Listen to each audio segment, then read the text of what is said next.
time for the Ron and Brian podcast. Get ready to fill your ears with the latest news, politics, current events, and whatever else we feel like talking about this week. And now, your hosts, Ron and Brian. All right. Good evening, everybody. It's Sunday night. It is 8 o'clock, and it is time for episode 256 of the Ron and Brian podcast. Brian, how the hell are you, my friend? I am doing well this Sunday evening. It is, the weekend. It's a special time.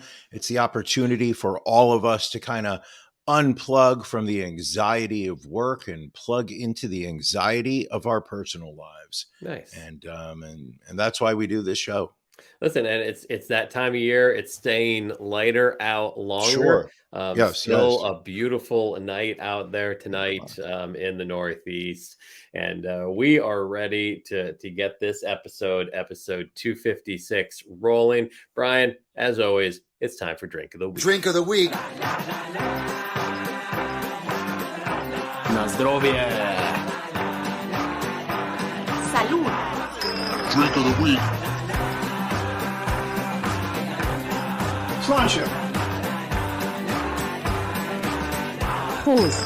Drink of the week. Drink of the week. Drink All right, Brian, what are you drinking tonight? All righty. I'm keeping the theme going of crushable beers. I'm going to complain about the weather in a bit, but before I do that, I'm just going to say I'm drinking a crushable summer lager coming from our good friends in Belgium, Bira 91. That is not the name of the beer. That is the name of the brewery. And this is their blonde lager. I'm going to pick it up right now if you give me a moment. But I'm going to tell you, look at this beautiful color. That looks incredibly drinkable and crushable. Looks so very refreshing. Drinkable, so crushable. All right, listen.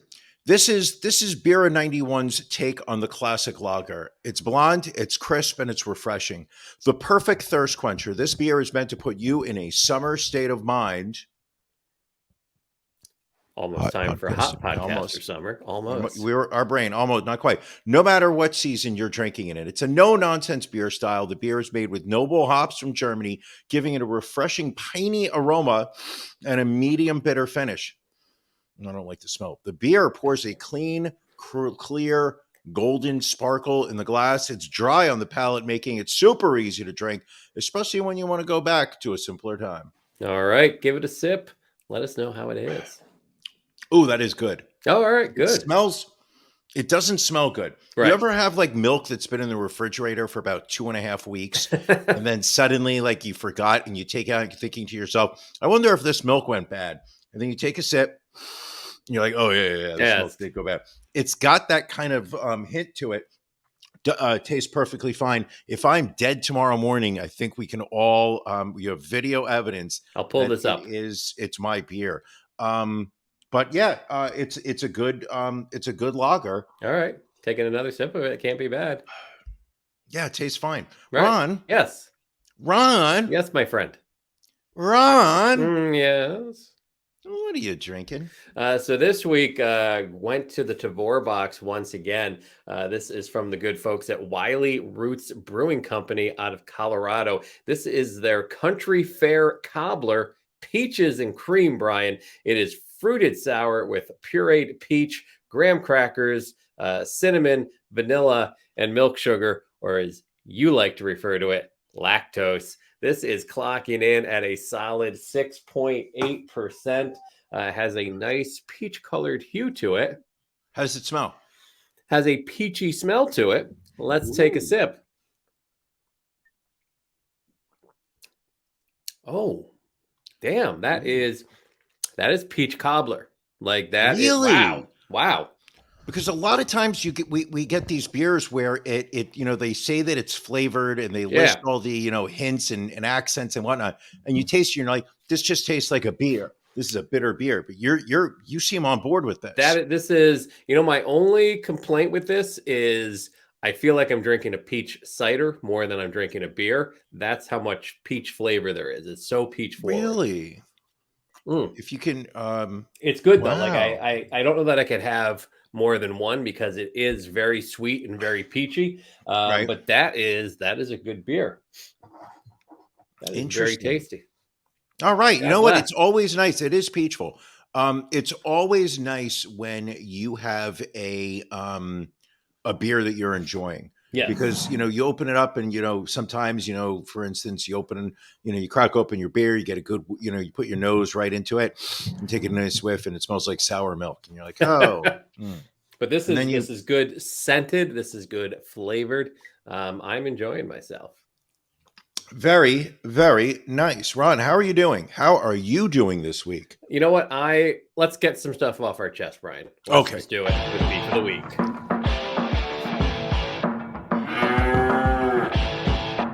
Ron and Brian's Beef of the Week.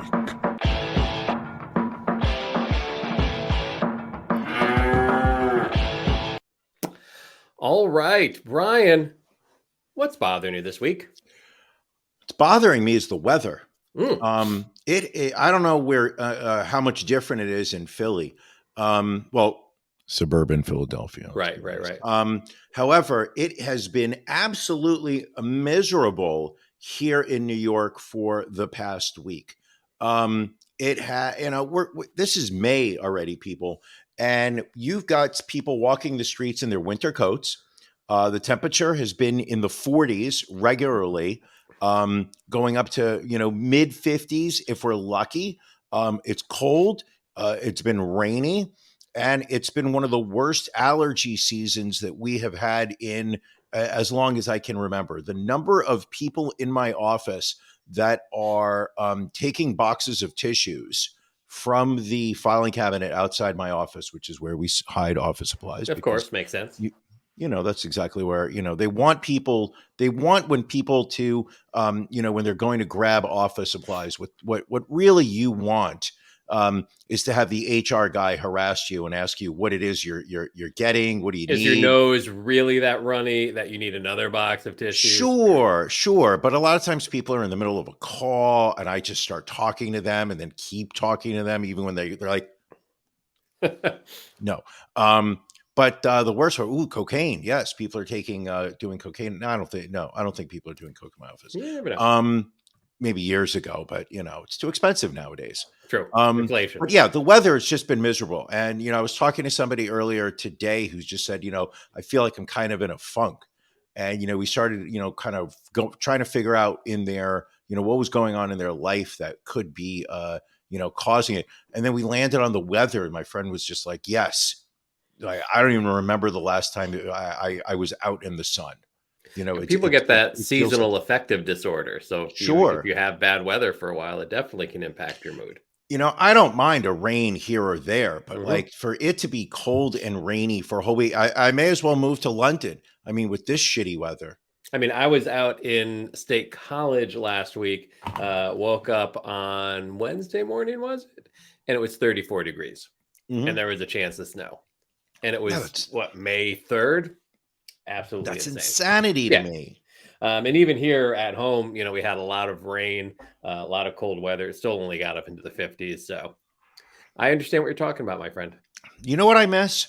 What do you miss? I miss the days when you were doing the show in the basement because you had gotten kicked out of, and every time it rained, you would hear alarms going off throughout your house. That's true. There was a lot of water coming in the house. We took care of that, though. We've taken care of the water. It was taking care of it? Yeah. While we're talking about it, like, what are your upcoming house projects? Because that's what people really want to know. Well, they want to know, what is Ron and Mrs. Ron up to this summer in terms of working around the house? Because you have made such progress over the last couple of years, especially during the pandemic. A lot of people, learned how to make bread. They kept their sourdough starter tended. A lot of people learned a foreign language, and I know that you and Mrs. Ron really focused on your home. You were nesting. Well, it's ironic because my beef of the week, thank you for asking, is actually tied to upcoming home improvement projects. Really? Because we need to borrow a little money take a little of the equity out of the home to put money back into the home.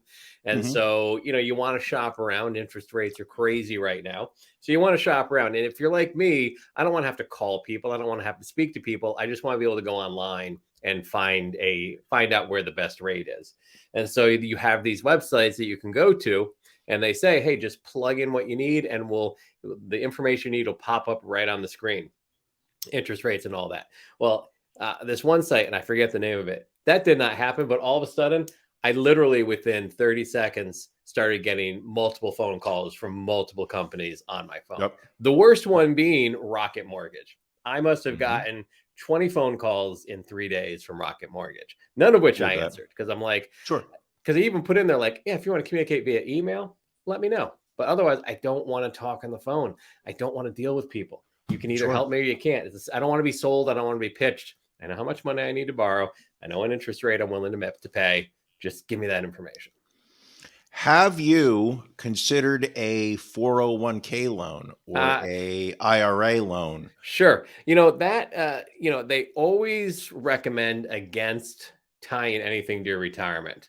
And I think, I heard of someone who cashed in part of their 401k to get into the stock market. Very, very poor investment. That's a terrible idea, because then you're paying the 20% tax and a 10% penalty. Right. However, the people that tell you not to take money out of your 401k or a loan per se, those are the people that are making money when there is money in the stock market. The second Fair. you take a loan from your 401k, the value of your 401k dips, which means that your asset manager is getting a lower fee based on that. So you're actually costing them money when you take a 401k loan. The other thing I would wanted to advise you, I'm surprised your Mrs. Ron hasn't mentioned this to you. As you know, she is all about 401ks. She is. Is that the difference was, and I mentioned this specifically because of the higher interest rates, is that the interest you're paying on your 401k loan, and this is really the type of entertainment that people really come to when they see the Ron and Brian show. They're literally sitting there being like, "Hey, how do I learn about 401ks?" But the interesting thing about 401k loans is that the interest you're paying on that loan is going right back into your 401k. So instead of paying a mortgage company 6, 7, 8%, you're paying the same interest, but it's going back into you're actually borrowing money from yourself. You're paying it back with interest, but that interest is also going to you. So to me, and it's just how much I hate the banks and the financial institutions, that to me, what you're missing out on in terms of the prospective for the stock market increase, you're paying yourself instead of paying a banker, which I am all about 100%. Listen, you son of a bitch. You know how many hours? Do you know how many hours over the past 5 years I've had to sit here and listen to you bitch and complain because you didn't get the spices that you This time's gotta stop. Were you waiting for that? Because I feel like you were waiting for that. No, I really wasn't. I was sitting there saying that like a 401k loan is makes so much more sense than taking a mortgage than borrowing from a bank. It's, especially when the interest rates are, more than like a 2% or whatnot, you're paying yourself that money. Okay. And I don't know how Anyway, much you're looking to take out, but listen, I offered for you to make an investment in us at a very reasonable rate of return, and you said no. So I had to look elsewhere. But so we have to get a new roof on the house. It's that time finally. And we're going to do a little work in the backyard because I need. Hold on. Is that because the roof is on fire? It is not. We don't need no water. Unfortunately, we are getting water in the house, which is the problem. What's happened? Oh, water's coming in? Yeah, the roof is old. It's an old house. Time to go. Right.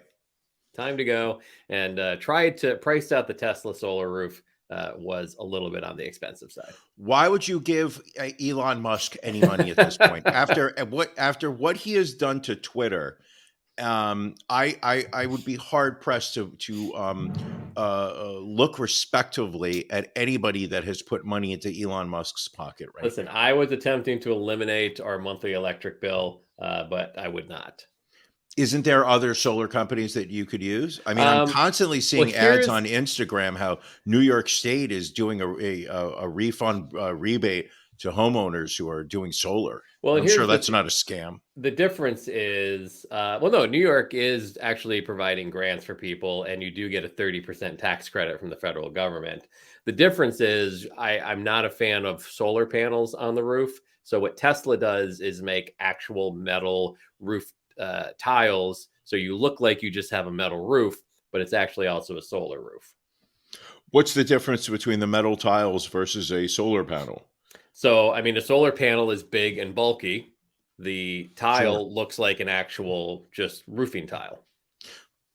Oh, so the roof actually looks like a regular roof. Correct. And they're the only ones that are doing this? At this point, yes. It kind of sucks. So would you like to guess how much it would have been to do my roof with the Tesla tiles? Yeah. I'm going to say it would cost you $40,000. Not quite, my friend. Try $135,000 for it to operate at 41% efficiency because of the trees we have around us. Well, you would chop down the trees, no offense, right? They are not on our property. But you could, a question, if a tree is going over your property line, are you allowed to cut the branch that is on your property? Possibly, but we try to be good neighbors around here, Brian. Because hate has no home here. Oh, I think after doing the neighborhood Facebook post last week, I think we realized that hate most definitely. And I was very disappointed. Quick side story is in our neighborhood, another neighborhood Facebook group, someone posted on who they could call, what they wanted, an extermination company they could call to get a fox out of their yard so their cat could go outside. This went insane because because there's foxes don't really hunt cats to begin with, and again it becomes the whole, well, you can keep your cat inside, why do you want to kill a fox who probably has babies somewhere nearby? And unfortunately I was driving and I saw it and I'm like, this is going to be another fucking golden one. And by the time I got home, the poster did a dirty delete. She took it down because she was just getting eviscerated by everybody. Now, have you ever thought about going onto your Facebook group and putting a post just to start drama, some fire? Yeah, I mean, we'll see. We'll have to spitball some ideas back and forth. Do you remember when your wife put out for Christmas, your wife's what an amazing gesture, all joking aside. Your wife spent like Christmas week putting out a stand in front of the house and putting out different treats for different people throughout the week. And I was such an asshole about it. I remember every day. Yeah, you were. Like the first day I didn't say anything, and the second day, it was peak pandemic. We're talking like December of 2020. And I remember I just started complaining about everything that she put out there. Yes. You posted like you put out like hot cocoa, and you'd be like, I'm sorry, I don't see any whipped cream to put on top of that hot cocoa there. And then the other people in your group would literally like rip me to shreds. And then she started doing a coat drive, which really, the world needs people like this. The world needs people who actually are good natured and out there. And I said that, I posted that complaining that I walked by to see the coats, but my nephew didn't like any of them. They weren't in his size. And it was just like the outrage of your neighbors who were like, that is not the purpose of this. And how can you come to, it was just beautiful. And you wonder why you got kicked out of that neighborhood group. Well, of course, your wife I'm sure your wife complained about me. And then I remember one day I just left a couple things in front of my apartment door. Like it was literally like a tiny little piece of chocolate. And I posted in my group that I was leaving stuff out for people. And I think she didn't talk to me for about 2 weeks. That was one of the more big ways you upset her. Yeah. I remember one. We finally threw away that stand. We had it we threw it in our garage after the other Christmas. And I forgot to tell you, I had a very good experience. We talked beef of the week. I had a very good experience with a company called We Love Junk. they come by and they take like literal junk that the garbage men don't take. So they took that, they took a bunch of stuff, but they said, Brian, I told them about the podcast and they said, you know what? We want to give you a promo code. So if you're in the Philadelphia area and you use We Love Junk, just use the promo code Ron's Junk and you will get 2.5% off of a full truckload removal. Promo code Ron's Junk. Ron's Junk. RONSJUNK. And what's the name of it? What was that website again? We love junk. junk.com. We love junkphilly.com. We love junkphilly.com. Now, did anything ever transpire of that coffee company that we were close to getting a promo code for? I haven't heard anything back yet. So they had an issue with trying to. I asked for the promo code Ron's Balls, and they apparently felt that didn't match their product for some reason. Did you tell them that you have play with basketballs and volleyball, and you have a YouTube channel? I mean, it's a sports themed coffee drink, because they say you can drink it pre-workout because of the amino acids and everything else. So I thought it tied in, but we're still trying to get That's that disappointing. Get that signed up. That is very disappointing. Anyway, Brian, it's our stories of the week before we go off on yet another tangent. It's stories of the week, stories that we want to make sure don't fall through the cracks. Brian, what's your story of the week this week? All righty. My story, I feel like there might be some blowback on this one. Might just a little bit. What do you mean? You think it's problematic? I think you just tell it's your story. I'm not going to say anything. You go right through with it.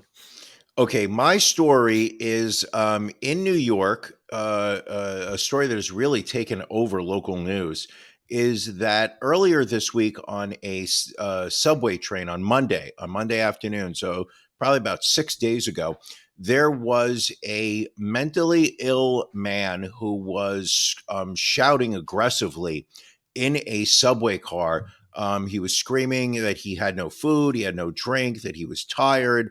That he said he didn't care if he went to jail. He was walking around with, I believe he had something in his hand that some people took as a weapon of some type. Took off his jacket. He started throwing it onto the ground. But people who were on the subway car were reported that they were very ill at ease with what was going on. And there was a passenger on that subway car who was happened to have been a former Marine who had some martial arts training, who walked up behind this homeless man and put him in a chokehold. I don't really know the. Oh yeah, there you go. The terms of that. Well, it looks like he's got him pretty good. Well, apparently he had him really well, because the homeless man literally passes out from the chokehold, and 911 is called, or the cops come, paramedics show up because the homeless man does not get up. They tried to revive him, and he was reported dead. At first, the news kind of started it as, the dangers of the subway. However, there has become, now we are talking days of protest here in New York, not by, thousands. This isn't a Black Lives Matter protest. These aren't George Floyd numbers, but there have been dozens of people protesting at police headquarters that the man seen here in the olive drab jacket applying the chokehold, that this man has not been charged with any crime. There are cries for manslaughter, cries for murder. It is not every day that somebody gets choked to death on a New York City subway, but it has dominated New York local news over the past couple weeks. And I know that nobody said, "Hey, Brian, what's your opinion on this?" But I'm going to give it, and I'm going to say kudos. This absolutely kudos to this. We are there's too much of a lawless sense from those who are mentally ill, from those who don't understand what behavior you need to exert. That it is not okay to threaten people. It is not okay to act in a threatening manner to total strangers. Nobody should be choked to death I do believe that, this man probably did not intentionally choke him with the intent, hey, I'm going to kill this person. But once again, the narrative, and I was talking about it last week in the episode, is if you are in a dangerous situation, I do not believe, in the sense of New York City, that there is a police officer that is close enough by to protect you. There's been too many people in New York City who have been attacked in the subway system. There's too many people who've been thrown onto subway tracks, in front of buses, etc., that here somebody stepped in and put a stop to it.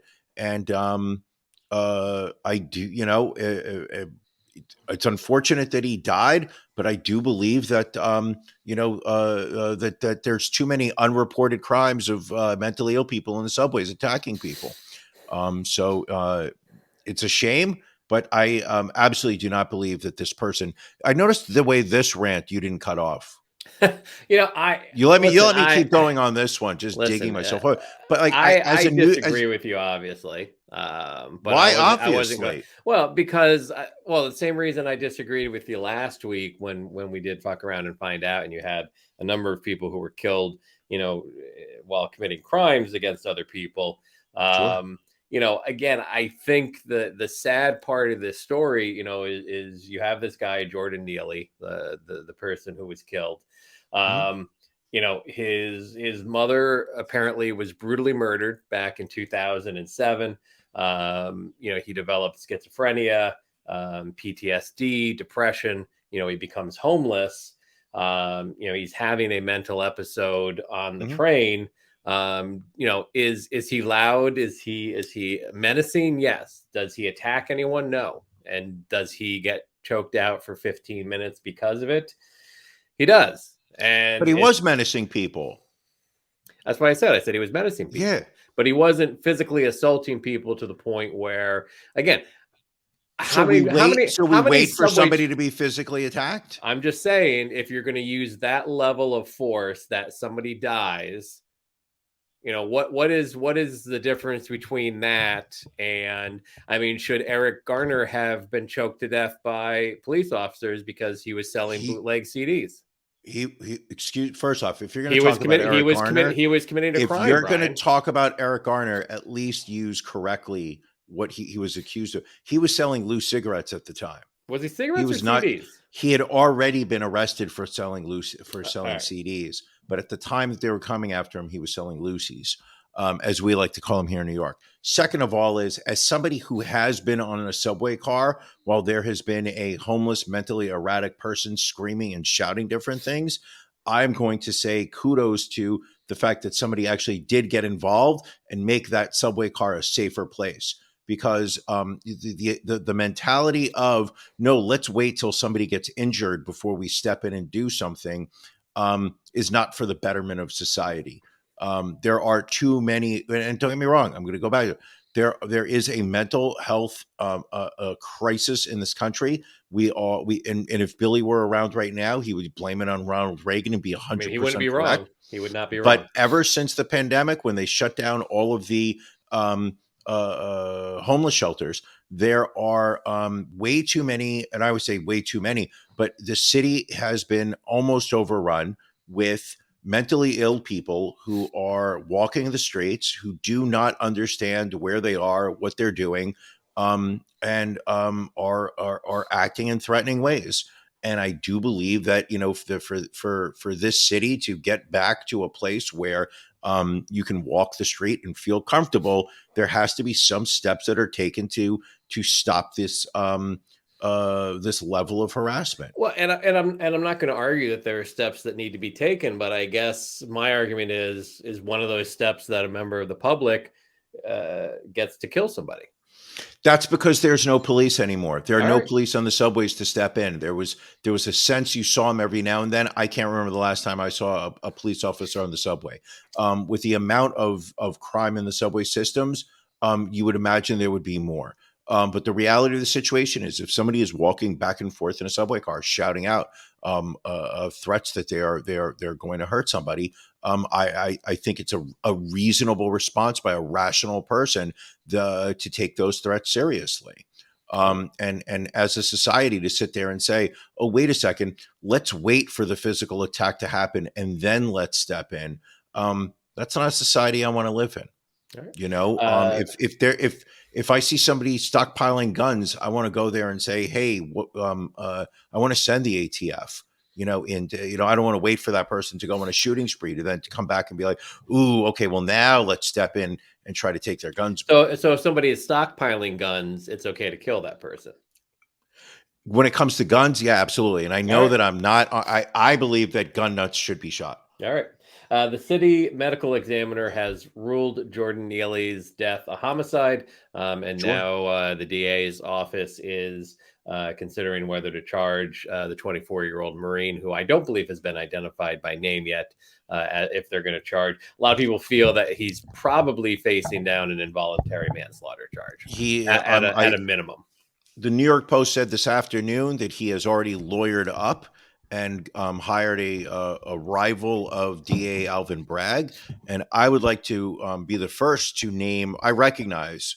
I don't know if you realize this, but I do recognize the man in the gray jacket. His name is Matthew Beaker, producer of the Ron and Brian podcast. You know, he's been behind the scenes for years. He never wanted to come on, but I think now we can actually talk to him. He doesn't want to come on the show and talk about it. He said his lawyers have told him not to talk, but it would be great if he was willing to come on. So can I get to my story, Brian, which I feel is kind of a softball after you went very, very dark on us there with your story. Ron, what's your story of the week? So my story of the week is about a woman who apparently had a, quote, loud and full body orgasm during an LA Philharmonic concert. This was about a week ago. The LA Philharmonic was performing Tchaikovsky's Fifth Symphony. Wait a second, the fifth. Okay, that makes it totally different. So apparently a lot of concert goers described the woman getting very loud. A woman named Molly Grant, who was sitting nearby, said, quote, everyone kind of turned to see what was happening. I saw the girl after it had happened, and I assume that she had an orgasm because she was heavily breathing and her partner was smiling and looking at her like in an effort not to shame her. Grant also added, it was quite beautiful. The orgasm was beautiful, or Tchaikovsky was quite beautiful. I think a little of both. And coincidentally, British composer Magnus Fiennes, brother of actor Ralph Fiennes, was in attendance. Rafe. Nobody calls him Ralph. It's Rafe Fiennes. Excuse me, Rafe. Rafe Fiennes is a completely different person, I believe. See, this is why we need Billy. I don't know why Billy's not here, but all right, whatever. He didn't even like, if he wants to be the executive producer of this show, you got to join. You got to be a member. You got to be around. What other stories do we have this week, Brian? Ron, where do we even start with the stories for this week? Well, talk to me. You were talking to me a little bit about something called Bluesky, and I have no idea what that is. So if you could maybe educate me a little bit. I will tie this to your outrage over the Tesla tiles. Okay. Right. Listen, people, I think it is just an open, it's not even an open secret anymore. However, we all at one point were fans of Twitter. We all enjoyed the idea of having 140 characters to express ourselves, maybe attach a photo, reply to somebody else with an emoji, if you would. However, Elon Musk made he felt that he was the right person to handle Twitter. Offered a ludicrous amount of money, billions of dollars, if I'm not correct, or hundreds of millions. Something like that. And then immediately began the process of running Twitter into the ground, in the sense of allowing just hate speech to run rampant. The number of anti-Semitic and racist posts that are now all over Twitter, it has become a very unpleasant place to look. He's trying to charge people to be verified. I think I saw a recent valuation for Twitter where it's worth about 10% of what it was prior to Elon Musk buying it. But I think, myself as well as a lot of other people are sitting there saying, listen, these websites are a dime a dozen. All we need is somebody else to come up with something very similar. And obviously none of us are going over to Truth Media or whatever that website Truth is. Social, I believe it is. Truth Social. I'm not re-truthing somebody. I absolutely will not do that. However, Bluesky is the website of our futures. Bluesky is a website that is right now we're operating on a beta test system right now. It was created by Jack Dorsey. You may be asking yourself, who is Jack Dorsey? Wasn't he the guy that co-founded Twitter? Yes, he was. So he has, after getting out of the CEO position of Twitter, making his money off of Elon Musk, he has now gone out and been part of the team that are rolling out Bluesky. Apparently, that is going to be the next Twitter. Ron, if it makes you feel better, we have already put ourselves on the wait list for the account. I have put myself personally. I recommend other people do. And as soon as that is up and running, I say, let's all get off Twitter. All right. Sounds good. I'm up for it. So I believe the website is bluesky.ai. I could be wrong. It might be it is bsky.app. APP. There you go. That's the website. Bsky.app. I highly, I've never been on it. I don't even know what the layout is or whatnot. But as soon as that is up and running, I will be all about that. And I will be deleting my Twitter account. I just, Elon Musk has just become, you could see he really is a glorified child. I think he has got a very fascinating brain. The work he has done with SpaceX. Yep. And the work he did with Tesla, obviously both heavily subsidized by the federal government. But you know what? I'm not bitter at all. But I will say that what he's done with Twitter has just it's beneath me giving them my customer data. So as soon as I get on Bluesky, I will be deleting my Twitter account. Fair enough. Because when I need to make a rectum joke, I will be doing it on Bluesky. Good plan. We have a sad story coming out of Washington State, Brian, where a high school student has died after he was fatally impaled through his eye last week in gym class. The young man, his name is Braden Bami, age 16, died at the hospital back on April 27th. Brian, would you like to, this was an interesting, we've heard of impalements in gym class before. Would you like to guess what he impaled himself on?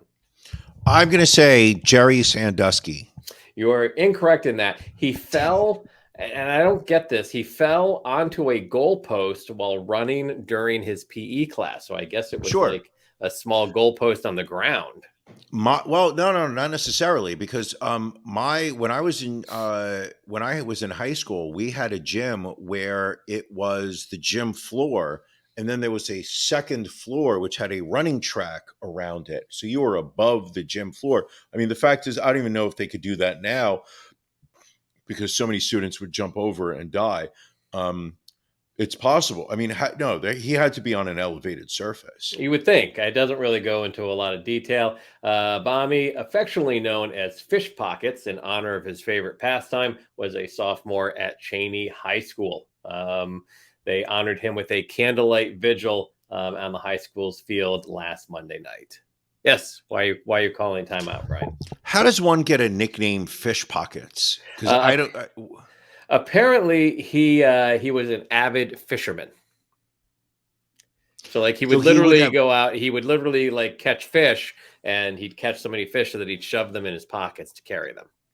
Now, is it true that somebody spotted a flounder flopping around the running track to trip him I don't so that he believe landed so, no. on the goalpost. I don't believe so.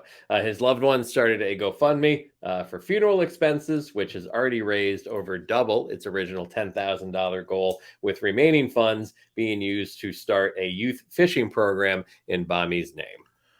I'm sorry. Listen, we've talked about this so much, but why is it that, it's a statement of the American society that when something bad happens to somebody, we absolutely love the fuck out of donating money to their GoFundMe's. Well, Whereas I think it's, when people are alive and doing fine, we're just like, oh, they can go fuck themselves. Fuck them. But when somebody is, when a kid dies or a poor kid dies, whatever, it's suddenly, oh, their GoFundMe raised $150,000. Well, good. They're fucking dead. They're not able to. They're not going to ever appreciate this kind of money. Money's going to go to their parents. It's so far. I don't understand if something bad happens to your family, just create a GoFundMe and people will send you money.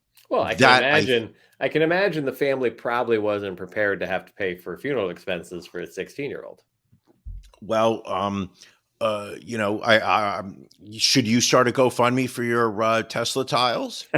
I think. Why did my voice just go up? But I don't know. Why? I think you can get a Tesla tile GoFundMe. No. Well, I'll see. Maybe we'll get that going. Brian, more importantly, what are you watching?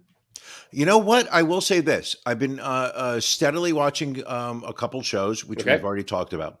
I have been Succession, season 4, the final season. If you're not on the Succession train, you and I have nothing to talk about. That is a major exaggeration. I have a lot to talk about with a lot of people. Very true. But to me, Succession is such a to me, it's just the writing on it is just so elite compared to other shows. Recently, I was forced to watch a TV show about an American male who marries a woman from Africa. And they live in this small town where a lot of other Africans move to. The writing on it is such pandering to I don't even want to say to the lowest common denominator. I don't even know the name of the show, but it's a real show. It's Bob, and you're only allowed to talk during After Dark. Here. It's called Bob Hart's Abishola. It's it's a real show. Oh, I'm familiar with it. I've seen previews for it. It's got Billy Gardell, who apparently has aged about 40 years and lost 300 pounds. He doesn't look from good. When he was on. Oh, he looks terrible. Yeah. I didn't even recognize him for the longest until I saw a post on Instagram about him. I never would have made the connection that it was the same actor. This looks like Billy Gardell's father. But that's a terrible show. The writing on Succession is so fucking smart. There's so much subtlety. I'm not trying to hype myself up. I have a simple brain and I am dumb like everybody. I find myself stopping, rewinding so I could rewatch a scene because I know that I missed some subtleties. I know I missed what was really going on in that scene. I'll rewatch that stuff. But Succession, so good.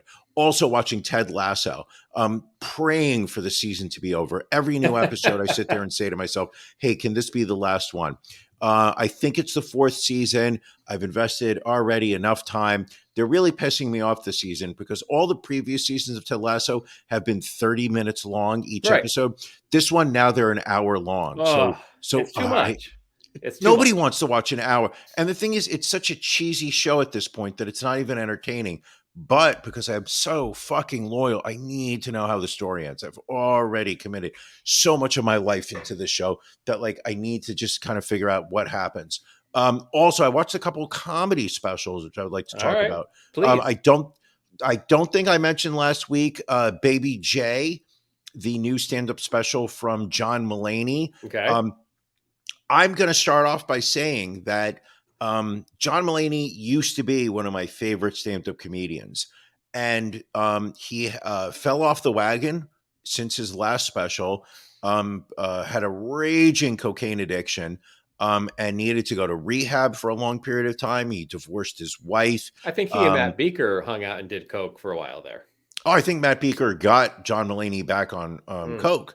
I think they were at they were at the famous Variety Gordon Puck's Wolfgang Puck's after post Variety party. Is that a combination of Gordon Ramsay and Wolfgang Puck? You just say Gordon Puck? Yeah, it's just Wolfgang Puck walking around being like, "It's fucking raw, it's fucking raw." But I walked in, but my impression of John Mulaney going into the special is so different because he really made his career on being this clean cut. I was a wild kid, but it's not me anymore. I'm now this kind of like dorky guy, and then suddenly he dumps his wife and has a baby with Olivia Munn, who, if anybody remembers her from 20 years ago, she was I think she. You don't think it was 20 years ago? Olivia Munn? Like 10 years ago, maybe. Get out of here. Olivia Munn was 20 years ago. Beaker, can you look it up? But we were, yeah, I mean, anyway, my point being is that when I heard all of this going on in his life, sat there and was like, you know what? That really changes my impression of who he is. I don't really see him the same way. Sat there, watched Baby J. He starts off the show, doing some bits, doing some jokes before going into it's an hour and 20 long. He does a solid hour of that on his drug addiction as well as what his rehab life was like. And after 20 minutes of it, I was just kind of not really into it. But as soon as he started really getting personal with what his how bad his drug addiction had gotten and how his behavior had deteriorated along with what his rehab, path was. I'm going to say this, one of the best specials I've seen in a while. Really, it was funny. And yet at the same time, it without preaching, it was such a don't do drugs, people, because, you think you're having fun, but at the end of it, you are so not. And I also watched Lewis Black's new special, Tragically I Need You. I'm going to say this. It felt more like a TED Talk than a comedy special. There were laughs, but for the most part, it really was Lewis Black talking about his pandemic experience.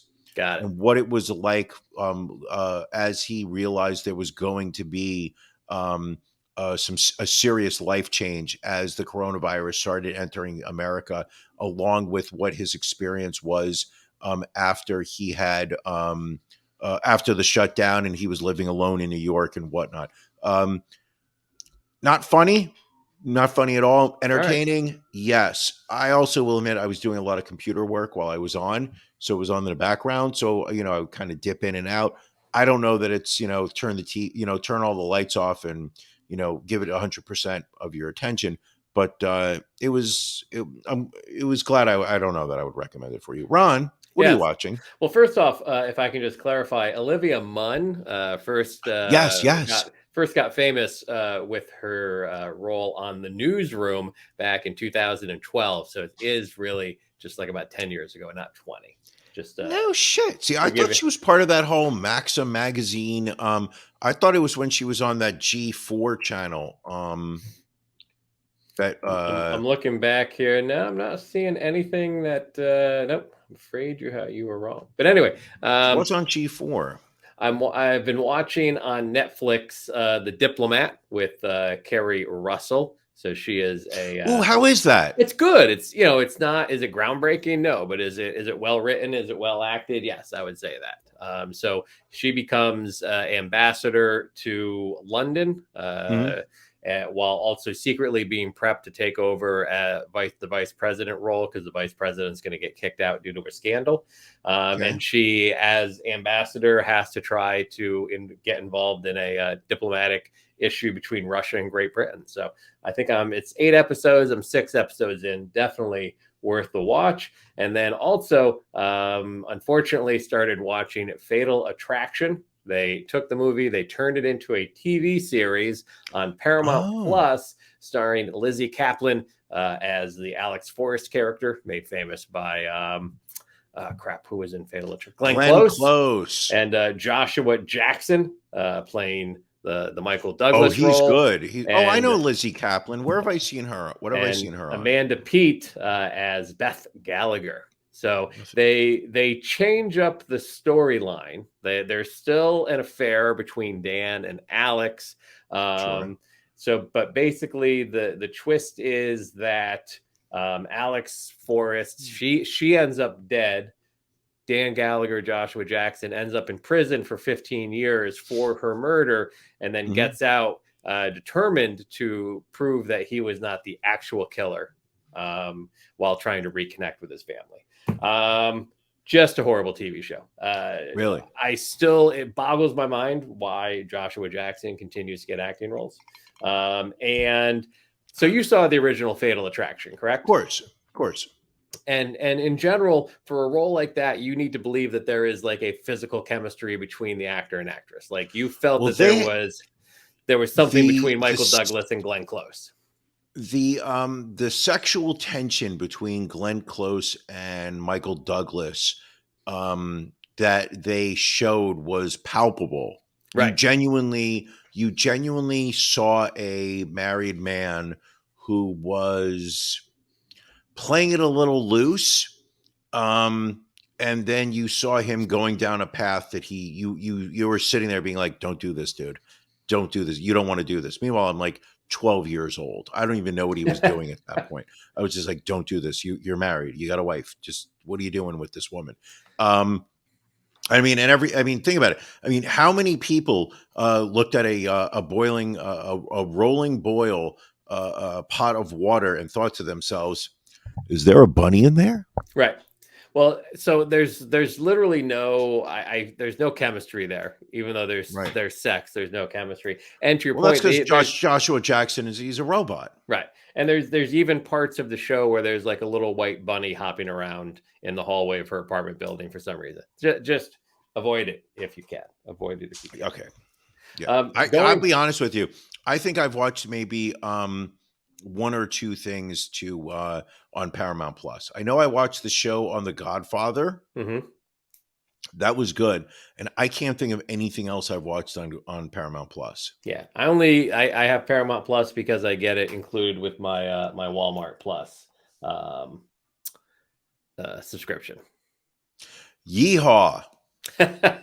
Going up to Vermont, Brian. Vermont became the second state in the nation last week to allow terminally ill people from other states to travel there to die by suicide while under medical care. The medically assisted suicide law that has been around for decades in the state dropped its residency requirement after Republican Governor Phil Scott signed the bill last week.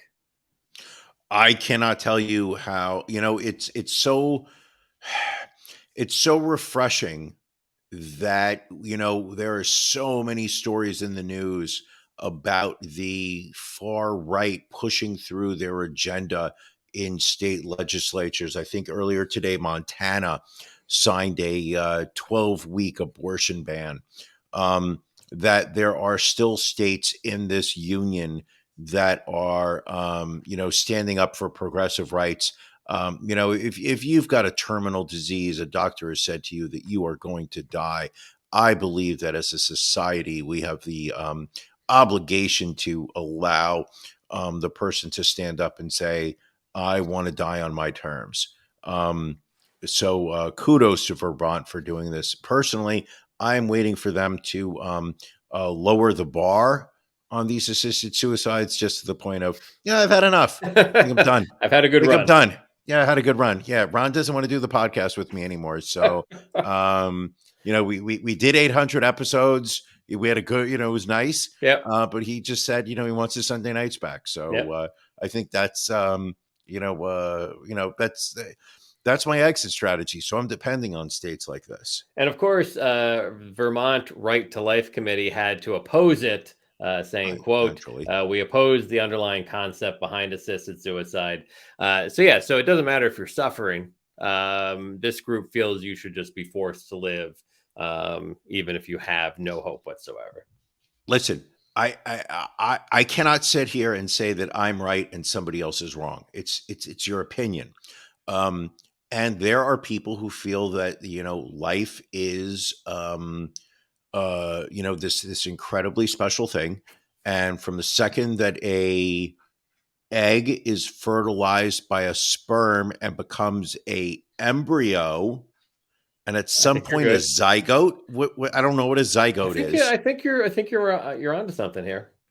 Anyway, but they feel that at that point, you've been blessed with life, and that at all costs, we need to cultivate that life through birth, and all the way through that we as humans do not have the right to take life, except if there is a madman walking up and down your subway car with an ice pick in his hand. But all joking aside, but like there are people who just feel that humans do not have the right to take life, and that it is something that God is offered and God will take. Those people are in the minority, and the truth of the matter is that we who do not agree with them need to be just as vocal, if not more vocal, than the people that are speaking up about their opinion. All right. Alec Murdaugh, convicted I'm sorry. I always like when I have rambled enough to the point where like you've checked out, because you literally just go like this. It's not a matter of me. All right. And then you just move on to the next story. See, here's the thing though. If I say something, then you say I'm taking away from whatever it is you've just said. If I don't say anything, then you say I'm.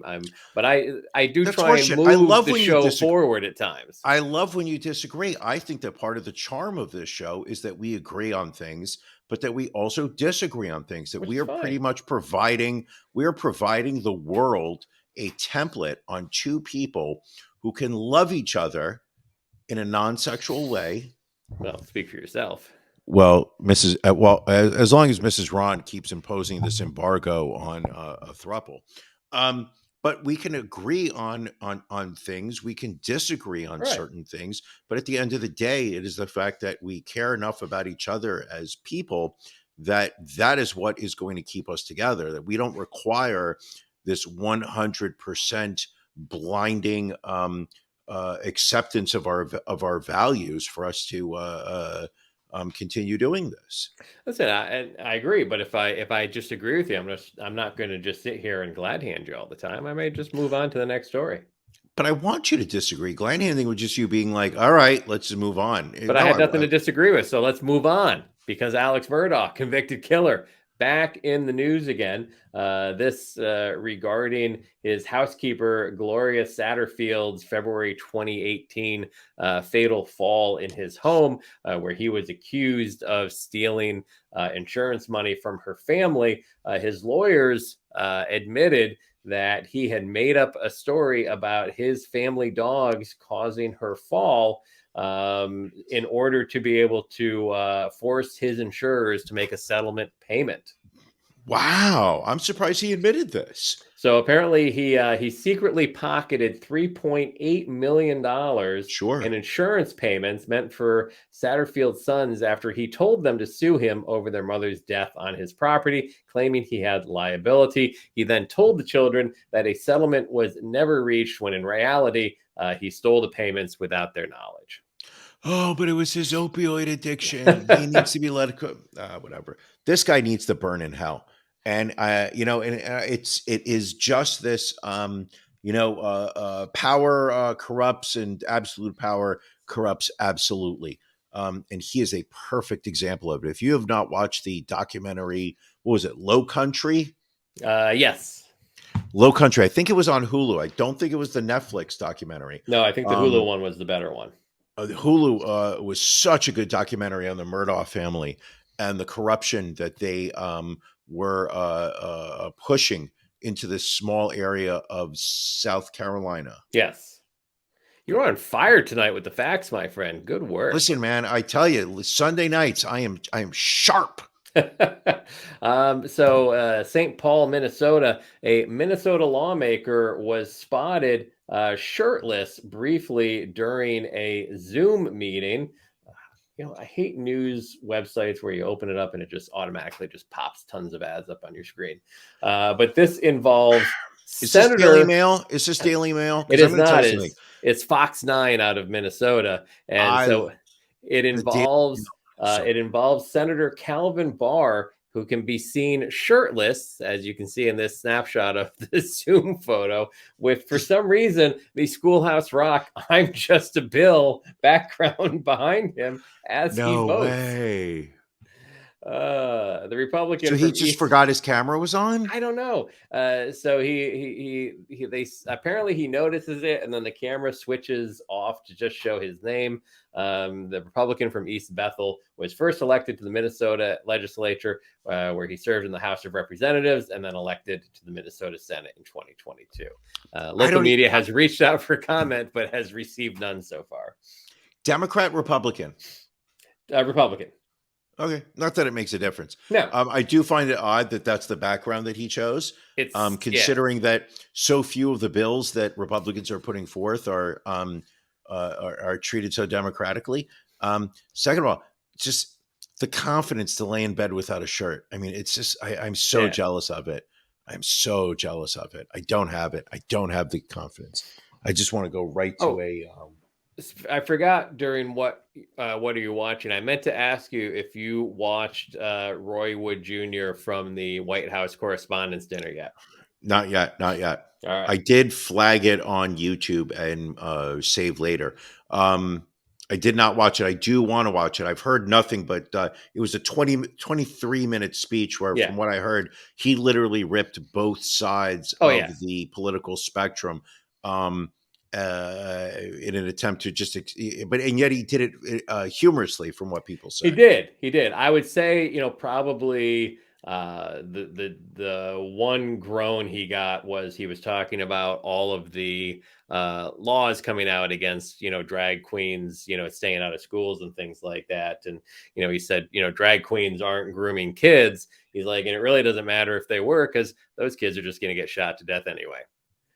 Oh, that's a good joke. And then everybody in the room that's groaned. A good joke. He's like, don't groan, pass legislation. It's like, God damn it! What a great what a great tagline. Yeah. You know what I did do? I saw Ricky Gervais this past Monday. Oh, that's right. Yes, at the you went Beacon out. Theater. Thank you for the invitation.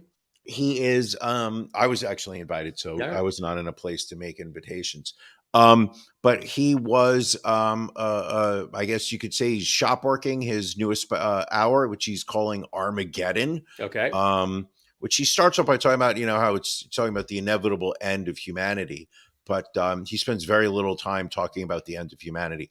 But he just, what I liked about it is that it's still not a finished product. So there were several jokes and bits in there where afterwards you'd be like, oh, don't worry about it.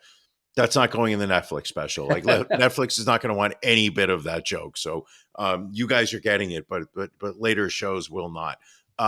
Just very funny. Just very funny. I do like him. Yeah, just he's very clever. And then one final story, kind of a sad, bizarre story to finish off with. Jesse McFadden, he was a sex offender in Oklahoma. He was found dead this week, along with 6 others, in a rural Oklahoma home. And now officials are stating that he shot the victims in the head before turning the gun on himself. It included 2 missing teenage girls and a family that he was living with. He also apparently, the night prior to this shooting, sent text to the victim in his child sex abuse trial, warning her that, quote, "This is all on you." He failed to show up for court on Monday to stand trial on charges of soliciting sexual conduct with a minor and possession of child pornography.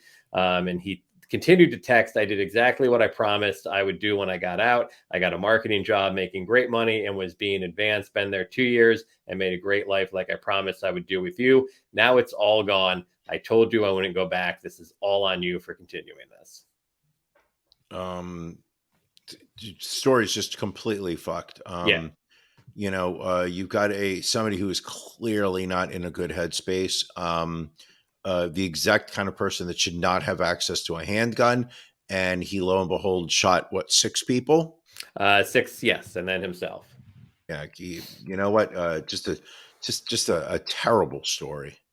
And then finally, from Barstool Sports, David Portnoy announced Wednesday that host Ben Minst was fired from the company after saying a racial slur while reading rap lyrics on a live stream last week. Apparently, Barstool's parent company, Penn Entertainment, demanded the firing, even though Dave Portnoy was against it. But that is what happens when you sell your company to a larger company, especially one that is in the gambling business and is worried about state regulators.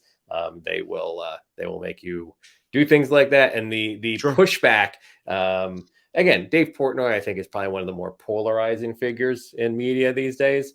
Not a huge fan. I just think that listen. I am. I have to say that I am impressed that you've got you've got some kid from Massachusetts who really had no direction in life. Started doing a little newsletter on sports, and has basically built it into an empire. It's worth it's worth nine figures. And the audience is, they have absolutely pandered towards the white males, towards conservative white males, and it has paid off for them.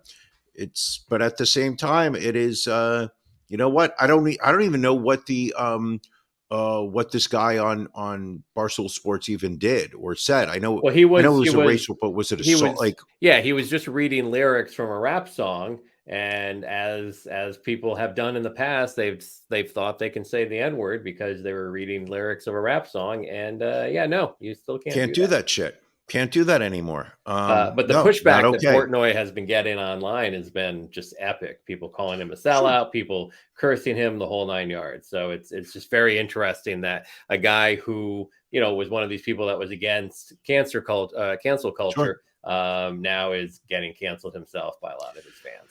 Well, that's the whole irony of the whole cancel culture, nonsense, which is the fact that, I think it really started with the left trying to cancel people who acted inappropriately, and the right, while clinging to this argument of how terrible the cancel culture is, have decided to embrace, let's cancel anything we don't like. Right. The number of stories I'm seeing in the New York Post, the official news source of Brian, about how Bud Light's not selling anymore because the beer drinkers on the right just have now rejected it over the Dylan Mulvaney. Yes. Wow, you are on point with the facts tonight. I'm on tonight. Hold on. Come on. No corrections will be needed for this episode. Thank you. But we both sides have fully embraced cancel culture. Yes, without a doubt.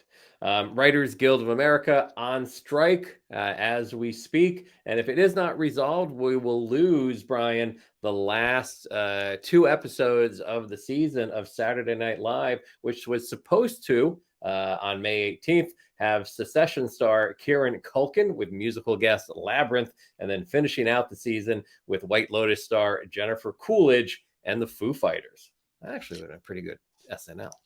I thought that Pete Davidson was going to be the host of one of those episodes. I don't know. Because I read today that SNL canceled the rest of their shows. They have at this point because the odds of this getting resolved in time, definitely to do the May 13th episode, probably not going to happen. They anticipate this strike to go on for a month or two. We'll see how it plays out. Thankfully, the writers for the Ron and Brian podcast belong to a different union, so they can still continue making the magic for us. They are part of the Cocaine Guild of America, the CGA. And you know what? They cannot go on strike because they need to feed their habit. Very true. Well, another fantastic episode here. Episode always 256 good. In the books. A special programming. I know it was light out when we started. 10 after 9, and it's just dark. Getting dark. Special programming announcement for next week. Next Sunday, obviously, is Mother's Day. And we here at the Ron and Brian podcast, we lift women up. We support women. And because of that, we're not going to go head to head with moms on Mom's Day. So next week, we will be doing our show on Monday, May 15th at 8 o'clock Eastern Standard Time. Moms, it's your day. Sunday is your day. So we'll have the podcast at 8 o'clock on Monday and After Dark at 9:30 that Monday night. Brian, anything else before we wrap up this Sunday night edition of the Just want to say podcast? that, I truly appreciate the ability to spend an hour and 10 this week with you. Truly appreciate everybody who has taken time out of their lives to watch the show. Listen to the show. If you are on YouTube right now, click subscribe. Click like, give us a comment. The whole night. We're getting closer to being able to monetize on YouTube. We're not there yet, but we would like to. The more people that subscribe to the show, YouTube's going to start paying us a little bit more than they already are. That's right. We need to monetize this because we put the money right back into the show. We make it that much just better rolls right into it. We're not making money off of this. And tell your friends. I think if everybody this week that is currently listening were to figure out somebody that is in their network that they can sit there and say, "Hey, there's a podcast I really like. I think you would like. I think you would also like it." This show continues to grow, and we go from the Ron and Brian Nation to the Ron and Brian universe. I like it. I like where your head's at. All right. Good. Well, thank you for joining us, everybody. We will catch you again next week. Don't forget, Monday night. We'll see you then. Thank you for joining us on the Ron and Brian podcast. We're live each week on YouTube, Facebook, and Twitch. You can find prior episodes, links to our social media, and everything else Ron and Brian at ronandbrianpodcast.com. See you again next week.